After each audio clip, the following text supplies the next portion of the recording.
ठीक है, आज बात करेंगे मनी साइकोलॉजी की। देखो, जितना भी मैंने अब तक मनी के बारे में पढ़ा है, तो उसको लेकर के मैं बात करूँगा माइंडसेट को लेकर। माइंडसेट अलग-अलग लोगों का अलग-अलग होता है और ये माइंडसेट बनता कैसे है? जैसे कि जब हम छोटे बच्चे होते हैं, तो हमारे माँ-बाप हमें पालते हैं, फिर वो हमें स्कूल में भेजते हैं। स्कूल में जाकर हमारे दोस्त बनते हैं, फिर आस-पड़ोस में हमारे दोस्त बनते हैं। फिर धीरे-धीरे हम बड़े होते हैं, अडल्ट होने लगते हैं, फिर हमारे पास एक मोबाइल फ़ोन आता है। मोबाइल फ़ोन पर ब्राउज़िंग, स्क्रॉलिंग ये सब चलता है। तो हमारे इसी तरह से बिलीव्स बन रहे होते हैं। एक फ्रेमवर्क, आप ऐसा बोल सकते हो कि मेरे ना प्रोजेक्शन बन रहा है, मैं इसको बोलता हूँ प्रोजेक्शन। तो लाइफ़ का हर एक एस्पेक्ट को लेकर हमारा एक सबका अलग-अलग नज़रिया है, एक प्रोजेक्शन है। उसी प्रोजेक्शन से हम इसको देखते हैं। एक फ़िल्टर मान सकते हो आप कि पहले कोई बात मुझे पता चली, तो मैं उस फ़िल्टर से पहले वो इन्फॉर्मेशन जाएगी और उसके अकॉर्डिंग मैं उसको जज कर रहा हूँगा।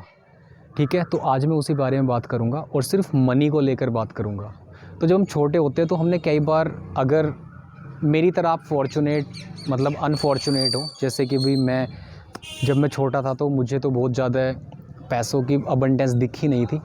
मेरे को तो स्कार्सिटी में ही देखना था। मतलब जब मैं छोटा था तो मैंने पैसे की कमी को बहुत देखा है, पैसे की कमी को ऑब्ज़र्व किया है बहुत पास से। तो इसलिए मुझे ऐसा लगता था कि यार, कहीं न कहीं जिन लोगों के पास पैसा है, वो लोग कहीं न कहीं हमसे तो बेटर है। हमसे बेटर भी है और हमसे बेटर काम भी करते हैं, और बेटर नहीं, वो हमसे ज़्यादा हार्ड वर्क भी करते हैं। तो मेरे दिमाग में कहीं न कहीं ये फिट हुआ कि ठीक है, पैसा कमाने के लिए बहुत मेहनत करनी पड़ती है। तो एक बिलीफ मेरा ये बन गया। इसके बाद मैंने कई बार घर में पैसों की कमी की वजह से लोगों को फ्रस्ट्रेट होते हुए देखा है। पैसा नहीं है तो फ्रस्ट्रेशन है, ठीक है? तो मुझे ये भी लगा कि यार, पैसे की कमी या पैसे की बहुत ज़्यादा मात्रा, अगर बहुत ज़्यादा क्वांटिटी है, तो ये भी फ्रस्ट्रेशन क्रिएट करता है। क्योंकि मैंने अक्सर अपने घर में या अपने आस पड़ोस में लोगों को ये भी कहते सुना है कि जो अमीर लोग होते हैं ना, वो खुश नहीं होते हैं। उनके पास खुशी पैसे से नहीं आती है। और अमीर लोग तो पिल्स ले के सो रहे हैं, मतलब नशे की गोलियां ले के सोते हैं, तब उनको नींद आती है। और एक गरीब इंसान से ज़्यादा अमीर इंसान ज़्यादा चिंतित रहता है, क्योंकि उसके पास बहुत सारा पैसा है। अब वो रात को सोच रहा है कि यार, कहीं अगर चोर आ गया और इनको ले गया तो मतलब मैं कैसे जी पाऊँगा। तो ऐसी ऐसी स्टोरीज़, ऐसी ऐसी कहानी, ऐसे ऐसे बिलीफ मैंने सुने हैं, और उसी से मेरी एक प्रोग्रामिंग बन गई पैसे को लेकर कि कहीं ना कहीं पैसा कमाना एक तो बहुत कठिन है, जो कि हम नहीं कमा सकते। एक दूसरा कि पैसे को कमाने के लिए कहीं ना कहीं भाग्य की लकीरें होती है, पिछले जन्म का कोई कर्म होते हैं, जैसे हमने पिछले जन्म में कर्म किए हैं और उसी के अकॉर्डिंग हमें फल मिलता है। कि तुम्हें लाइफ में कुछ भी कर लो उतना ही मिलेगा जितना लिखा है नसीब में, मतलब नसीब की बात, कि जितना नसीब में लिख रहा है उतना ही मिलेगा। तो मैंने नसीब की बात पर भी यकीन करना शुरू कर दिया। हाँ भाई यार, होता होगा यार, मतलब नसीब वगैरह होता होगा कि भाई मैं अगर कितनी भी मेहनत क्यों ना कर लूँ, और अगर जितना मेरे नसीब में लिख रहा है मिलेगा तो उतना ही, तो हम मेहनत भी करना बंद कर देते हैं इसी चक्कर में आके कि यार, जब नसीब के अकॉर्डिंग ही दुनिया चल रही है तो फिर मेहनत क्यों करनी, ट्राई भी क्यों करना। तो कितना तगड़ा बिलीफ है ये, मतलब कितना बहुत पावरफुल, स्ट्रॉन्ग, जिसको बोल सकते हैं कि ये एक बहुत मोस्ट डेंजरस, एक ख़तरनाक बिलीफ है, जो कि लाइफ में आपको ऐसे पकड़ लेगा, एक पोल की तरह, जैसे बांध दिया हो कि आपको किसी खंबे से बांध दिया हो। तो हमारे आसपास जितने भी सराउंडिंग्स है, या जो भी हमारे आसपास का इन्फ्लुएंस है लोगों से आ रहा है, आजकल सोशल मीडिया है, तो उस इन्फ्लुएंस से हम प्रभावित हैं, और उसी इन्फ्लुएंस से हम अपने लिए एक प्रोजेक्टर बना रहे होते हैं, एक फ़िल्टर बना लिया हमने अपने दिमाग में कि भाई ये फ़िल्टर है। कोई भी इन्फॉर्मेशन, कोई भी मुझसे कोई बात करेगा तो पहले ये इन्फॉर्मेशन उस फ़िल्टर में जाएगी, और उस फ़िल्टर में जाके मैं डिसाइड करूँगा कि ठीक है, ये सही है या नहीं है।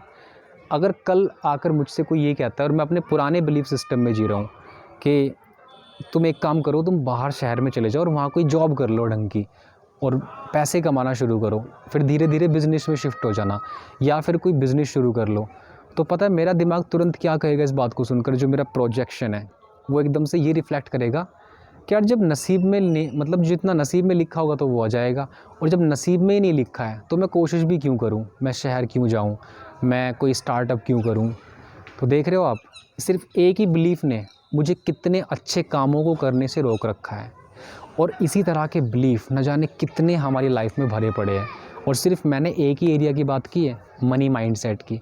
4 एरियाज़ होते हैं proper, health, relationship, money and career.